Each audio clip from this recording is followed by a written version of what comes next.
Okay, so next up on the mods here, we got the CCHand roof rack for the TRX6 hauler. Let's take it out and take a look at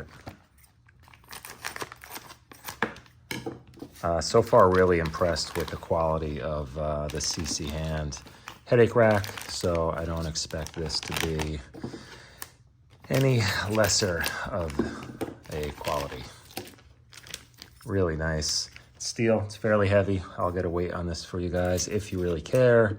At this point, this thing's gonna weigh a crap ton officially. So it comes with a nice little LED light here for the front light bar, and it comes with these emergency lights.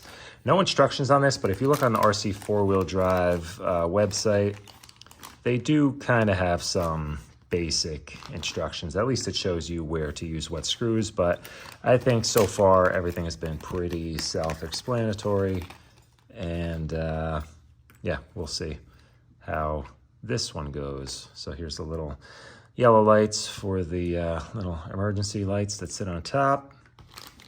And yeah, I think the hardest part is just going to be figuring out the mounting hole. So let me take a look at that and see what it says to do here. Okay, so here's where we're at so far. It's a little confusing, but I'm trying to figure it out with the website. Disconnected the lights in here, just, you know, you'll see the screws that hold everything together, and, you know, then these pop off the top. They're little marker lights here. Using this small little Phillips head self-tapper, you know, plastic screws. I attached this front light bracket. You should see a space under it, a gap. You should have the rounder or the angled side of this pointing down away from the rack. Use 4 of those screws to attach it here. Then I installed the LED strip here, same screws. I'm running the wire, I don't know if it matters. I'm running the wire on what would be the driver's side. It'll probably line up either way, but anyway, these screw holes lined up to do it that way. Now here's where it gets a little confusing. Seeing as how your marker lights are all part of this kind of circuit board here, and none of them line up with these, right? The center 3 are closer together. You can use the marker lights here, you know, there's a provision for it. But I think what they intend, and it doesn't come with the lights for these, I guess they intend for you to use like a 3mm LED, which will work. So I think what I end up having to do is take off these mounts here, which, you know, I have one here, and this, you know, 3mm LED will fit right in, and then this comes up from the bottom. So these kind of end up being like stock, but you're using a different light for it. So you're gonna have to get some 3mm LEDs. These are orange already, so I guess if you put a white light in there, it should be fine. I have some yellow 3mm LEDs. I'll probably go with that just to make sure that they're, you know, as yellow as possible. And I'll figure out how to mount this up, and then I'll show you guys. So if you're gonna run, I guess your options are, you run all 5 of the original marker lights, or you do these kind of emergency lights on the end here. So we'll see. I'm probably gonna use these. I don't know. Let me figure this out and we'll go from there. Yeah, so you unclip these little brackets from your original light strip here, and you're gonna use them on this. These, you just pop in from the top, and then these sit on the bottom, and the original screws that you took out from the Traxxas body go right back in. They're nice and secure. And then you can see it has the provision to just snap in a little 3mm LED. You don't have to do that right now. You can do that. I would recommend, I'm gonna get everything kind of lined up and drilled for the mounting, and then I'll come back and add the lights after. So here are your options. You can do all 5 running lights, or you can do the 3 centers and these. It comes with bulbs for these. Let me show you how those guys go in. It was a little tricky, but I figured it out. Oh, and I also snapped on the lens cover here for this, and same screws. Seems like all the plastic just uses these little short Phillips screws that come in the kit. And then I think these longer screws are for the longer ones, and then these other, any of the hex button heads, I guess, are for actually mounting it to the body. So your lens here just has a little square spot on it. that fits in there. So you'll see there's a little bit of a cutout there, and that's for the bulb. The bulb presses in here. So basically you need to feed the bulb up through this hole, stick it into the light, but then you kind of have to bend the wires back because this sits with the, it's kind of shifted forward. The light sits a little bit forward of the mount. So then the bulb wiring comes back through that notch, and you can see here, it just kind of gets wedged in a hole there. So let me do that. Take your bulb, feed it up through that hole there. We're going to put it into the light there. And then you kind of have to bend, helps to bend these back a little bit because the light has to slide forward. So I'm gonna stick it in there, angle those two back, and then just kind of bend them back. Feed them back down through the hole. Line up your screws here. So it's a little tricky. Highly recommend a, you need like 3 hands to do this stuff. Highly recommend a magnetized screwdriver. And don't drink too much coffee or your hands are gonna shake. So there's that. And then if you just kind of press these forward a little bit, you'll see the other hole lines up there. I'm gonna take the second screw and geez, see, I had too much coffee. Don't over tighten them, just snug them up. And that's that. So looks cool. Let's see how it looks on the cab. And the tricky part, of course, is going to be mounting this up. But I'm gonna figure out how far back this thing goes and making sure it's square. I'm gonna do it with the cab mounted on the body because this thing kind of wiggles around. I mean, I'm gonna do it with the cab mounted on the truck because this thing wiggles around and I don't want it to kind of flex and bend when I'm marking it to drill holes because then they might not line up right once everything is mounted. So I'm gonna mount this back on the truck and we'll see how that looks. The light's all rigged up in there, 5 3/4 ounce, 165 grams. So not too bad. So this is what I'm using to align this thing. I figured it's way easier to make marks on some masking tape to line this body up. And I'm making just some reference points here, right? So I put a straight edge. I know that these are in alignment with the headache rack, and they appear to be drilled pretty well centered on the body.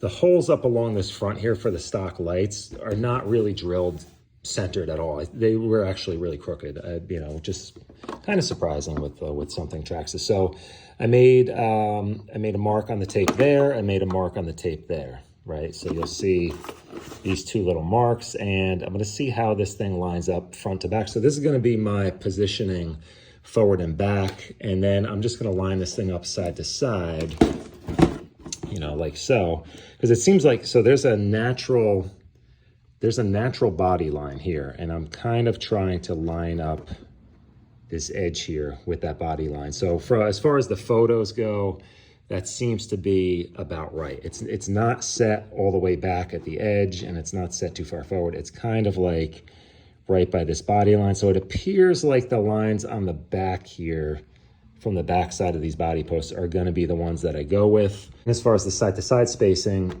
these spacers are going to center it. So my plan is to get the back marked up, drill the holes, put the screws in it, and then I will go down from the top and mark these front holes and drill those. These do have, these of course are both spacers, I need to snip these, but these do have a little arrow. So the arrow, as far as I can tell, it definitely goes on top. I think it faces forward. Let me look at the instructions real quick. I think a little bit of oversight with these.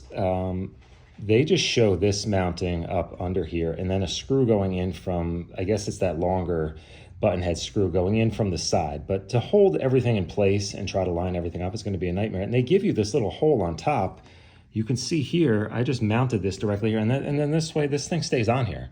And you don't have to mess around with this, and you're gonna have both on at the same time to get your spacing right. So I just grabbed a little M2 by 4mm button head, and I'm just screwing these onto the rack, and I think that's gonna make life so much easier. So keep that in mind. You might wanna pick up a little screw kit that has assorted screws, just because you may run into some weird mounting things with these kits, and it always comes in handy to have extra hardware. So let me get this on, and we're gonna see how everything lines up. Okay, so just as I thought, with those mounted on here, this thing is really makes a lot more sense. The spacing side to side is gonna be good. We can get this thing really kind of dialed in terms of fitment, make sure everything is aligned properly. And then I just need to mark these holes here. I'm gonna do these first, and then still kind of try to make sure everything's positioned properly before I then mark down through here for the front mounting screws. So let me get this everything to a point where it feels lined up, and I'm gonna mark these, and we'll drill these out and put some screws in, and then we'll move to the front. So mark these up. Again, I just kind of felt with both hands at the same time, just made sure this felt nice and even on both sides, and just kept my alignment marks in mind back here. Worked out perfect. Marked this. I just used to get in there. You can use a little awl or something, but if you have one of these old school pencils, you can kind of set the lead out further. It'll fit in that hole, and you can make a nice little hole in there.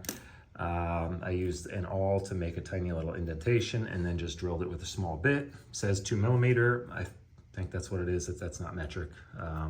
But anyway, this thing, I just put the screws in. It's mounted nice and straight. Everything's secure. I'm going to mark these and drill these out. So see what I mean? It's little stuff like this that just makes things work better. You're only as precise as your mark is gonna be. So with this, you can really get down in there and make a nice, precise mark. Let me pop this off and show you. So you can see here, we have some really precise marks. We can get a nice little indentation in the very center using a very pointy object. And then I will drill down through there. I have to see what size. I'm pretty sure it's like a 3mm, because I think these are M3s. So let me do that. I just chose this hole here to run the wires through. Just used a file and squared it off a tiny bit, and the little connectors on these just fit right through there. I do have to remember I still got to run some additional LEDs there, but they're not going to have a connector on it. I'm going to have to wire something up internally. And I may have an idea. I might actually solder these wires directly to the original board in there, so everything is powered from the original wiring, and I won't have to mess around. Maybe I can keep this nice and neat inside, but let's mount this up and we'll figure out wiring later. So everything lined up perfect. Threw some nuts on the back, these 4 screws, and this is what I'm saying. So here's the questionable part. So here's the questionable part here. I have this. Now, all of the wiring that goes down to the headlights and everything else is run through this board. So now my options are, I flip this over and I leave this on the interior for like a cool interior light, which I kind of like that idea. I could always, I gotta see what color these are. If these are just white, that could work out nice, because I could always kind of cover them a tiny bit if I don't want it as super bright. But it would be nice to have interior lighting on here, because I do plan on at least clearing the windows. If not clearing the entire body, I might strip the paint off this entire body and do a custom color, leave the windows clear. I want to do a nice interior in here. Also, I think it's also a CCHand. I believe it's also a CCHand, but RC4WD sells it. They have a nice 3D printed interior for here, so I want to get that. So it would be very cool to have some interior lighting on this thing to show that off. So that could work out well. And then I can just tie in, I could just solder the rest of this wiring directly to this. So this thing will be nice and neat, and I will still just retain the original single connector here. Now, of course, if you wanted to do some type of flashing light beacon here, or you want to have these come on separately, you're gonna have to figure out some wiring. You probably just have to run this wire down separate, which I'm not opposed to. I don't know if I want to have these on. I gotta figure it out. That's a work in progress. That'll be the wiring section of this truck. It's gonna be probably its whole own video, but I think I wanna have the ability to turn at least this light on and off separately. maybe these separately. I may do like a little switch configuration back here where I could just pop this open, reach in, and have a couple different little switches. I think that'd be very cool depending on what lights I want to turn on. Have a switch for, you know, I can have all the running lights on all the time and just have that switched from my remote probably. Maybe do a separate switch for the front lights and then these back lights, maybe even some undercarriage lighting here, some rock lights. I don't know. There's a ton of options, but it would be really cool to have like a whole nice little switchboard assembly back here where I could just pick and choose what lights I want to turn on and off. And I don't know, if I want these to flash, I just need some type of a flasher module. I'll figure that out, but stay tuned for that. That's a different video. Let me pop this back on so we can see what it looks like. Yeah, so here we have it. Super cool. I really like it. I think this adds so much to this truck. I can't wait to get the mirrors and all the other little accessories done here. It's looking great, and it's nice and firm. It's on there. My one fear, rolling over, I don't know. I don't know how long. I don't know how long these will be in my life, because I think a good rollover might just take those out. I'll do my best to try to avoid doing that with this truck, but you never know. Things happen. So we are getting there. Can't wait to get this bed on and show you guys the finished look. And yeah, a lot more mods and accessories to come with this truck. But you know, the bigger the truck, the bigger the project. So that's going to do it for this one, guys. Thanks for watching. Be sure to check out my playlist if you want to see all the videos on the TRX6 hauler build. I have a lot more that I've done to this truck since filming this, and you can see a little sneak peek there. I have the wood bed on the back. So yeah, stay tuned, check it out, and I'll catch you in the next video. Later, guys.